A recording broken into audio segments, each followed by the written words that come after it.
नमस्कार, मैं हूं प्रदीप कुमार। आप देख रहे हैं पॉलिटिकल आइडिया। क्या बिहार के इस विधानसभा चुनाव में तीसरा मोर्चा आकार लेगा? वैसे तीसरा मोर्चा तो हर चुनाव में होता रहा है। आपको याद होगा पिछले 2020 के बिहार विधानसभा चुनाव के दौरान भी उपेंद्र कुशवाहा, पप्पू यादव और असदुद्दीन ओवैसी का तीसरा मोर्चा बना था, लेकिन इस तीसरे मोर्चे को कोई सीरियसली लेने की आवश्यकता नहीं थी, इसलिए कि उसमें जो तीसरा मोर्चा जो बना था उस मोर्चे में कोई भी ऐसा दल नहीं था जो सत्ता के समीकरण को प्रभावित कर सकता हो। लेकिन इस बार बिहार विधानसभा चुनाव के दौरान जिस प्रकार के बयानबाजियां अलग अलग दलों के नेताओं के द्वारा हो रहा है, उससे एक बात का संकेत मिल रहा है कि तीसरा मोर्चा तो बनकर रहेगा। और इस तीसरे मोर्चे के बनने के दो कारण हैं। एक सबसे बड़ा कारण क्या है, जिस बात की चर्चा मैंने कई वीडियो में पहले भी किया है मित्रों, कि तीसरा इसलिए कि अगर हम बिहार में जो वोट परसेंटेज अलग अलग राजनीतिक दलों के हिस्से में है उस पर अगर गौर करें अगर, तो हम पाते क्या है कि राष्ट्रीय जनता दल, मैं गठबंधन की बात नहीं कर रहा,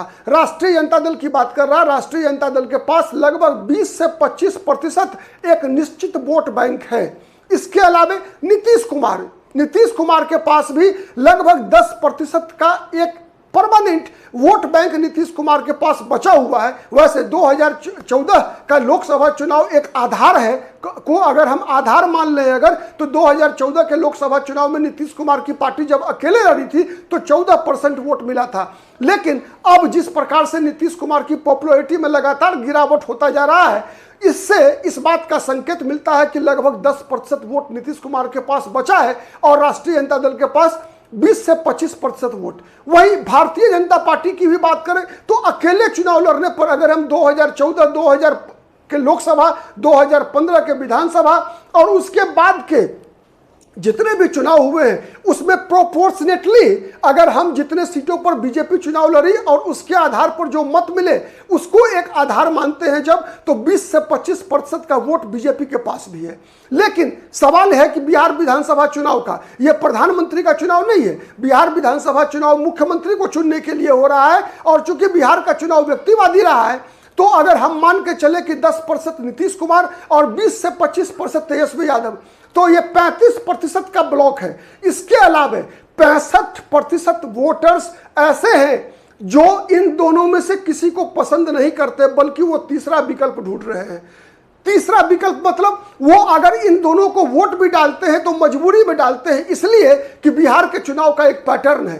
पैटर्न क्या है कि जो लोग बीजेपी को पसंद नहीं करते, किसी भी कीमत पर बीजेपी की हार निश्चित देखना चाहते हैं, वो चाहे अनचाहे राष्ट्रीय जनता दल को वोट देते हैं। जैसे उदाहरण के लिए मैं बता रहा हूं मुसलमान मतदाता, एक उदाहरण के लिए बता रहा हूं कि मुस्लिम वोट्स, वो अगर बीजेपी को हराने में जो भी सक्षम होगा, भले ही तेजस्वी यादव पसंद नहीं है, फिर भी तेजस्वी यादव को वोट डालने को मजबूर है। वैसे ही बिहार का एक बड़ा मतदाता वर्ग है जो किसी भी कीमत पर नीतीश कुमार को देखना नहीं चाहता, लेकिन फिर भी नीतीश कुमार को वोट डालता है, इसलिए कि तेजस्वी यादव की सरकार ना बन जाए, राष्ट्रीय जनता दल की सरकार ना बन जाए।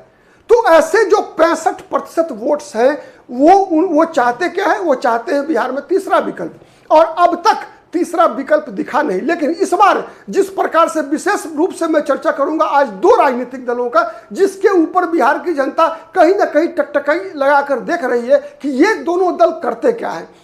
और उन दो दलों में सबसे पहला नाम आता है चिराग पासवान का, दूसरा मुकेश सहनी की पार्टी का, ये दो ऐसे दोनों अलग अलग गठबंधन में है। एक चिराग पासवान की पार्टी एनडीए में है, वहीं मुकेश सहनी की पार्टी महागठबंधन में है। लेकिन विगत दिनों लगातार एक सप्ताह के अंदर देखेंगे इन दोनों बड़े नेताओं का बयान प्रशांत किशोर के प्रति एक बदला हुआ बयान दिखता है, और प्रशांत किशोर भी तीसरे मोर्चे के रूप में उभरने का प्रयास कर रहे हैं। तो आज का मेरा सवाल है कि क्या प्रशांत किशोर, चिराग पासवान और मुकेश सहनी का जो त्रिकोण है, ये त्रिकोण क्या तीसरे मोर्चे का निर्माण की तरफ बढ़ रहा है?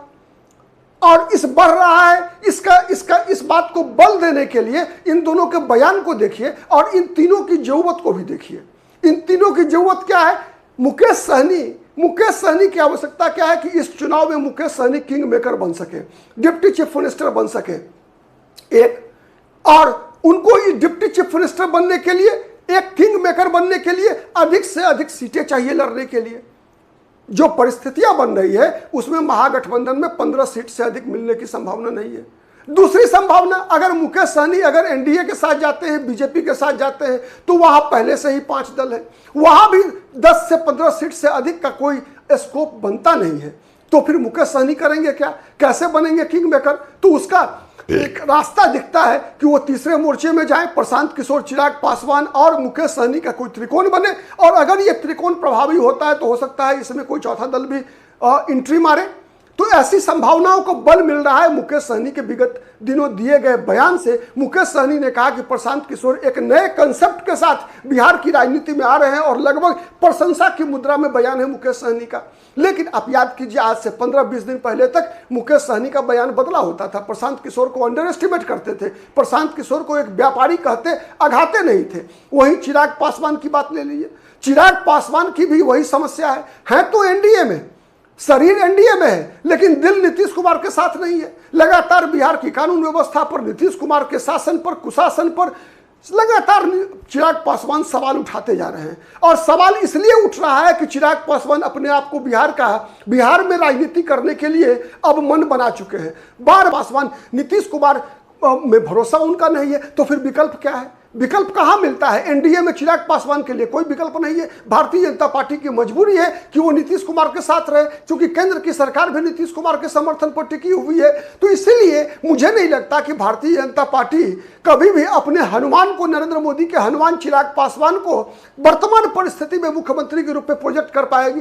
तो ये एक संभावना है। और लगातार आप देखिए, प्रशांत किशोर लगातार चिराग पासवान को यह चुनौती दे रहे हैं, सलाह भी दे रहे हैं कि केंद्र की राजनीति छोड़िए, केंद्र के मंत्री पद से इस्तीफा दीजिए और आइए बिहार को बदलते हैं, बिहार फर्स्ट, बिहारी फर्स्ट की बात करते हैं। और यही बिहार फर्स्ट, बिहारी फर्स्ट एक तरह से अगर हम देखें तो इन तीनों को एक साथ लाने का पर्याप्त कारण बनकर उभर कर आ रहा है। और यह पर्याप्त कारण तीसरे मोर्चे की स्थापना का एक बहुत बड़ा संकेत बन रहा है।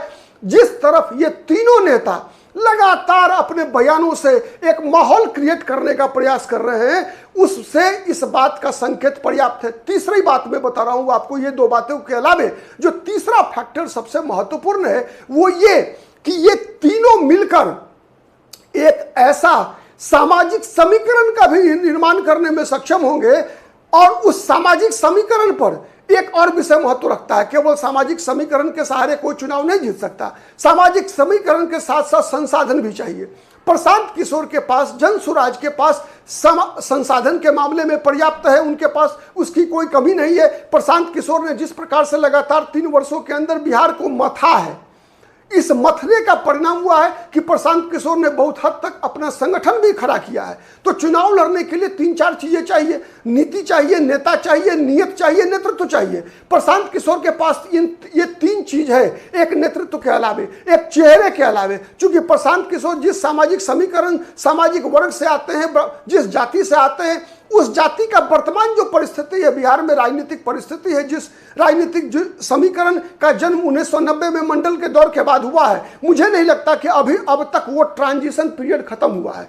सत्ता का जो हस्तांतरण सवर्णों से पिछड़े वर्गों के बीच हुआ, फिर पिछड़ों से अब अति पिछड़ों और दलितों की भी एक एस्पिरेशन उनके अंदर जगी है कि हमारा भी कोई मुख्यमंत्री हो। अब चिराग पासवान के जो समर्थक है, चिराग पासवान की जाति के लोग हैं, दलित वर्ग है, वो भी इस बात को देख रहा है कि अब पहला जो 147 से लेकर 1990 तक जो दौर था, उस दौर में सवर्ण प्राय बिहार के मुख्यमंत्री हुआ करते थे। 35 वर्षों से पिछड़ी जाति के मुख्यमंत्री हैं लालू प्रसाद यादव, राबड़ी देवी, नीतीश कुमार।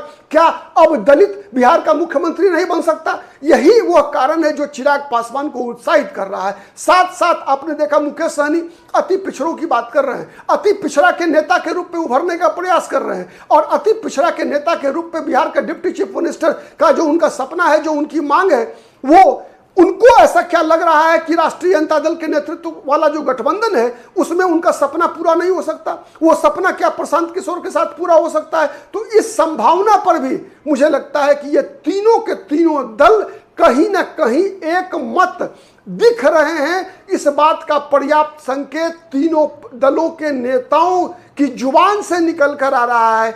तो क्या बिहार तीसरे मोर्चे के गठन की तरफ बढ़ रहा है? क्या ये तीसरा मोर्चा बिहार के सत्ता समीकरण को उलट पुलट कर रख देने में सक्षम है? मेरा मानना है कि इस परिणाम क्या होगा ये कहना बहुत मुश्किल है, क्योंकि चुनाव तो जीता जाता है परसेप्शन पर। तो परसेप्शन प्रथम दृष्टया वर्तमान में तो ये सकारात्मक दिखता है, लेकिन कहा जाता है कि राजनीति संभावनाओं का खेल है। राजनीतिक संभावनाएं एक दिन में बनती है और बिगड़ती है, ठीक है।